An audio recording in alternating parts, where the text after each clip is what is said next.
Have you ever wondered why big, successful companies like Kodak, Blockbuster, or BlackBerry, once giants in their industries, fell so hard? What if I told you that the very strategies that made them great were also their downfall? You see, there's a paradox at play: what makes businesses thrive today can also make them irrelevant tomorrow. In The Innovator's Dilemma, Clayton Christensen reveals why even the most dominant companies get disrupted. But here's the big question: could the key to avoiding this fate be hiding in plain sight? Well, get ready to find out, because we're about to dive deep into the world of disruption, innovation, and the future of business. Let's take a moment and reflect on the pace of change we're witnessing today. Do you ever feel like technology is evolving so fast that it's hard to keep up? It's not just your imagination. Markets are changing in ways that many businesses can't even anticipate. A company that was a leader just yesterday can become irrelevant tomorrow due to disruptive innovation. But here's the catch: these disruptions don't always appear as clear threats. Sometimes, they start out small, almost insignificant. They're low-margin, niche innovations that don't seem worth paying attention to. And yet, as they evolve, they can completely overturn industries. Clayton Christensen, in his book, explains how disruption works. He introduces us to the concept of disruptive innovation, an innovation that doesn't just improve existing products but creates new markets by offering something more accessible, affordable, or convenient. It's not just about doing better than your competition, it's about doing something that your competition isn't even thinking about. And here's where it gets interesting. The very strategies that work to sustain your business today might actually prevent you from seeing the disruptive wave coming. Sound confusing?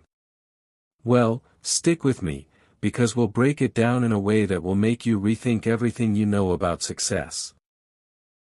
Let's break innovation into two main categories: sustaining and disruptive innovations. Sustaining innovation is what most of us are familiar with. Think about the latest smartphone release. Every year, Apple and Samsung introduce new models with better cameras, faster processors, and sleeker designs. These innovations are incremental; they make the existing product better for the existing customer. If you're a business, sustaining innovation is essential for staying competitive. But here's the thing: while sustaining innovation keeps businesses afloat, it doesn't always guarantee long-term survival. Let's talk about disruptive innovation, which is the real game changer. Now, picture this: a new, low-cost, and low-tech product hits the market. It's nothing like what the established players are offering. It might not even look good on paper. But over time, this product improves, slowly at first, and suddenly, it begins to meet the needs of a completely different market, one that was previously overlooked or underserved. Eventually, it disrupts the entire industry. The key here is that disruptive innovations start small, targeting niches or lower-end markets. They don't initially appeal to the best customers. But as they improve, they create new value propositions and attract more customers. In the end, they displace the big players who are too focused on their current, profitable markets.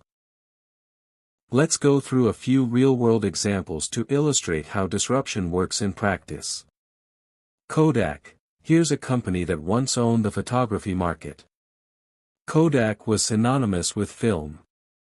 But when digital photography started emerging, Kodak, despite inventing the first digital camera, didn't jump on the trend. Why? They feared it would cannibalize their existing film business. And by the time they realized the potential of digital cameras, smaller, more agile companies had already disrupted the entire market.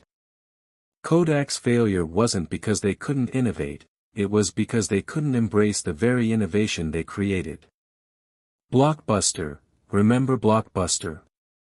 In its heyday, it was the go-to video rental giant. But when online streaming platforms like Netflix came into the scene, Blockbuster dismissed them as irrelevant. They didn't think people would prefer streaming movies at home instead of going to a store to rent a DVD. Blockbuster stayed focused on its profitable brick-and-mortar model, while Netflix, starting from a small online rental service, moved into streaming, transforming the way we consume media. Apple versus Nokia. Let's talk about smartphones. Nokia was the dominant player in the early 2000s, right? But when Apple introduced the iPhone, it didn't just improve the existing mobile phone, it completely redefined the category. Nokia, focused on sustaining innovation, kept tweaking their existing phones. Meanwhile, Apple focused on creating an entirely new product that appealed to a broader audience, people who were tech-savvy and wanted a multifunctional device. Nokia stuck with what worked, and Apple took the leap with disruption. Now, you may be wondering, if disruptive innovations are so powerful, why do big companies miss them? It's not like they're blind to innovation. There are a few key reasons for this. Focus on existing customers. Large companies are built to serve their most profitable customers, the ones who keep them in business today. But in focusing on these customers, businesses often overlook emerging markets. The problem is, disruptive innovations usually start by catering to a different, smaller, or less profitable customer base. And these early adopters are often ignored by the big players. Fear of cannibalization. Another reason companies miss disruption is fear. Fear of cannibalizing their current business model. If a company introduces a disruptive innovation, it could eat into their existing product lines, potentially reducing their short-term profits. So, instead of investing in the future, they stick to what's working in the present. Organizational inertia. Big companies are often slow to adapt because they're built to optimize existing processes. They're not designed for experimentation or radical change. Change in large organizations is hard, especially when it challenges established processes, mindsets, and hierarchies. Now, how do companies protect themselves from falling into the innovator's dilemma? Christensen offers several strategies. Invest early. It's critical to invest in emerging technologies early, even if they seem too small or niche.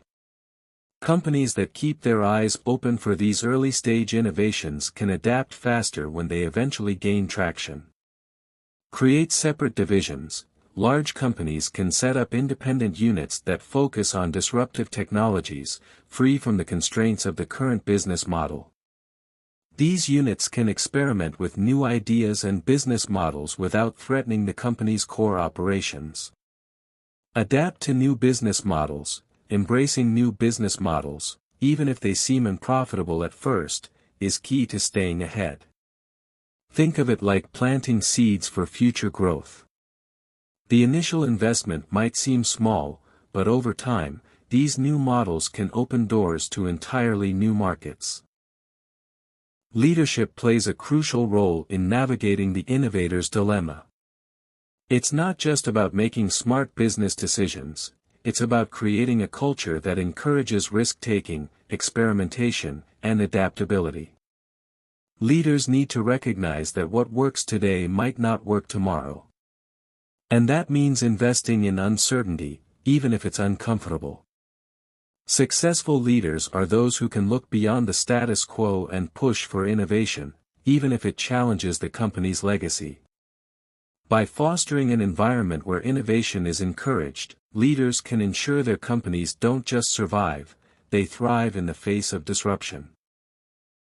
So, as we wrap up, let's go over some key takeaways. Disruptive innovations often start small but have the potential to reshape entire industries. Focusing only on sustaining innovations can blind companies to emerging technologies and markets. To thrive in the long run, companies must invest in disruptive innovations and embrace new business models. Leaders must foster a culture of adaptability, risk-taking, and openness to change if they want to avoid falling into the innovator's dilemma. By understanding the innovator's dilemma, you can position your business to thrive in a world that's constantly changing, filled with disruption and opportunities. Remember, disruption is inevitable, but how you respond can make all the difference. If you found this summary insightful, don't forget to like, share, and subscribe to the Summary Shelf to stay updated on more book summaries that will help you unlock new ideas and strategies for success. See you in the next one.